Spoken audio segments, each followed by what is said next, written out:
Emotional avoidance and emotional bankruptcies. No one ever really talks about this. I guess no one, really would want to open up and say that they are emotionally avoidant or emotionally bankrupt. And what I mean by emotionally avoidant is like doing anything at all costs not to feel your emotions. And what I mean by emotional bankruptcy is where you've given out so much of your love, so much of your care, so much of all these positive emotions that you are now emotionally bankrupt, either in your happy department, your sad department, or your anger department, because you gave it all out. And I'm just finding myself recently, I'm going through both of these things. And it's funny to me because it's really a conundrum to be emotionally voided and emotionally bankrupt. But I find myself in this area of my life right now.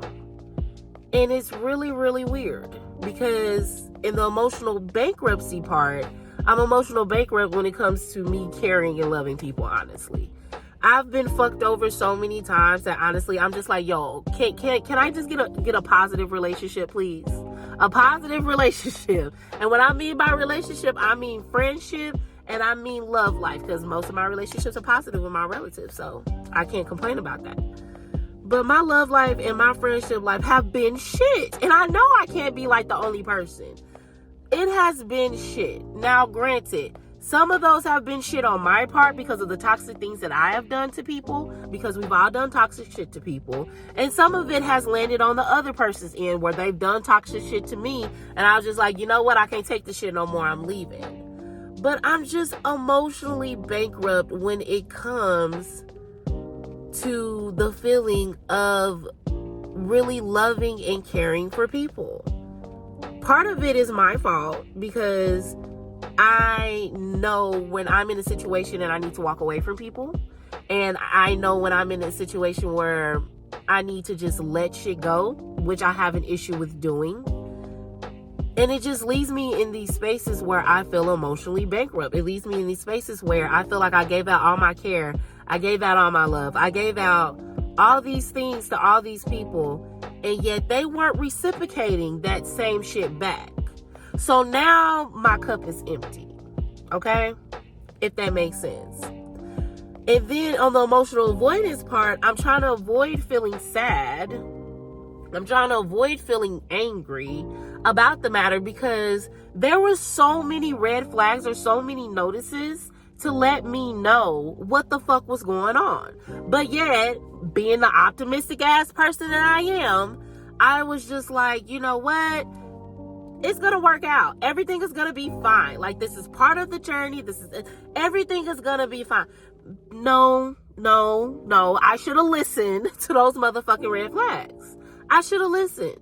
And I didn't listen. So now I'm in this just fucked up place where I feel almost nothing. It's like, yeah, when I see a baby out in public and the baby laughs and stuff like that, I'm like, oh, look at the baby. Like, it touches my little heart. Like, it's a baby. Or if I'm out and I see a puppy or a dog, you know, and they walking with the owner and the owner's like, oh, you can pet it. It's like, hell yeah, I'm going to pet the goddamn dog. It's going to make me feel better. Like, come on now, you know? It's one of those, like, yeah, I have emotion towards that. But when it comes to, like, having emotions towards people, I just, like, I guess adults, because like I said, babies, I guess adults. And when it comes to the references of relationships, I have no feelings. It's like I have a desire to be in a relationship. I have desire to have friends. But I've been fucked over so many times that now I'm to the point where I'm like, yo, I can go my whole life without having friends in a relationship and be absolutely fine. And be absolutely happy. Like, I feel like people have driven me to that point. And it kind of just sits back and it makes me ask myself, like, why do you keep and how do you keep getting into these situations? This is where introspect comes in. This is where healing comes in. This is where you have to sit yourself down and ask yourself what the fuck is going on. And I'm sitting here and I'm asking myself what the fuck is going on. And it just really boils down to the fact of I'm continuously fucked with people who do not give me the same energy. That's it. A relationship is where energies and emotions are interchangeable. It's where you give and that person gives. But I keep finding myself getting into these relationships and these friendships where I'm giving, but the other person is not giving. And I'm just trying to figure out, like, how does this keep happening? I know part of it is because my ass keeps missing all the red flags that are around me when it comes to these people, because me being an optimistic person, I always see the best in people. I always see people at their highest, not at their lowest. I always see the potential of what a person could be. Now, does that person see that potential? It depends. They could or they couldn't. But I think by seeing people's potential and not actually seeing who they are in that exact time and in that exact moment is leading me down a road to constantly being in fucked up relationships. It's leading me down a road to constantly being emotionally bankrupt and empty. And it's hard for me because I know part of my life journey and my life path is to be a healer. Whether that be a healer through words, whether that be a healer through song, whether that be a healer through Reiki. Is that how you pronounce it? Reiki? It's pronounced Reiki. I always call it Reiki. Reiki. Like, no matter like what it is, I know part of my life journey is to heal other people. And I know that I have a very nurturing energy, as in a very motherly nurturing energy. So a lot of people that I attract, they crave that in their lives. But one thing that we never want to talk about or we never want to admit, especially when it comes to mothers, is how much a mother constantly gives, but she doesn't receive that same love back. How much a mother constantly gives and doesn't get the same love or the same energy or the same emotions back. And I feel like when people come into my energy and when people come into my surrounding spaces and I allow people into my energy, they feel that. So they automatically think like, okay, she's a healer, she's good, her cup is full. Let me just go ahead and just drink from her cup. Let me just go ahead and just, I know, I keep referencing emotions as cups, so just go along with it. Let me drink from her cup of love. Let me drink from her cup of care. Let me drink from her cup of happiness. She already has it. And apparently she can maintain it. So since she can maintain it, I can drink as much as I want to out of her cup and not put anything back into it. And honestly, I'm tired of it. I am. I'm really tired of it. I'm tired of constantly giving, and I'm tired of constantly being left ass out from it. I'm tired of it, you know, because part of the spiritual journey is realizing that we are all one. We are all the same person. We've all came from the same motherfucking place. All of us did. Every single one of us. We came from the same source. We came from the same God. We came from the same being. So it's difficult knowing that for me to look down on anybody else and say that you are lesser than me now. Because back then, oh honey, you couldn't tell me shit. But now, yeah, that's difficult for me. It's difficult for me to look at somebody and be like, you are not worthy of my energy or my time. It's hard for me to do that, especially as a healer. When I know there's something in you that needs to be healed. There's something in you that you need to get off your chest.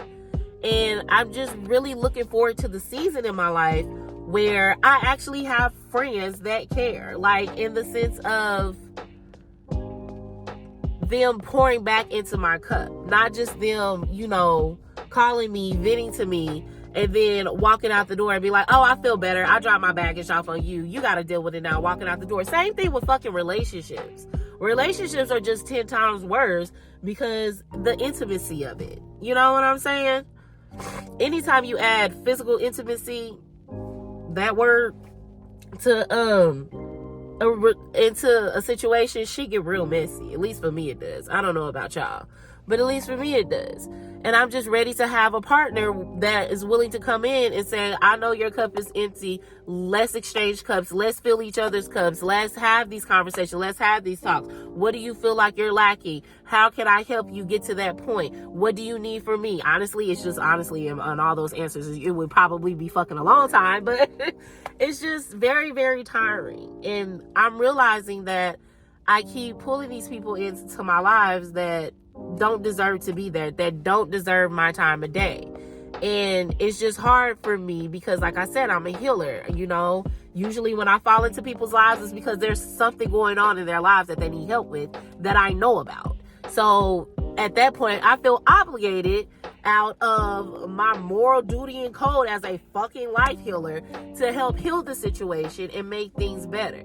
So now I'm in a place where I'm trying to figure out, how can I make things better for myself? How can I make things better for me? I've given so much to so many people that I'm in an area of my life where I genuinely don't know what the fuck to do.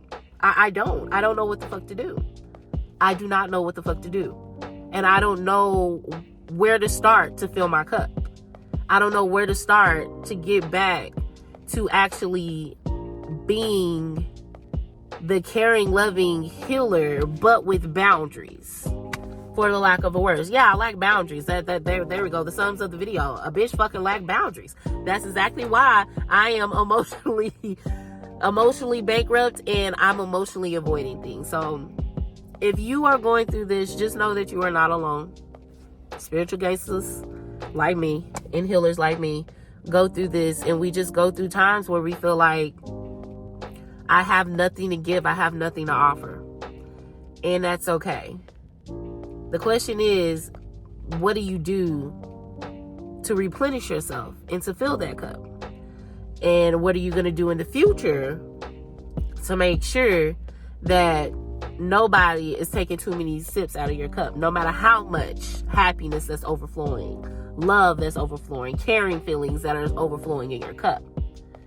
How do you prevent people from not drinking too much from your cup? It's boundaries. Don't be like me, people. Create boundaries, okay?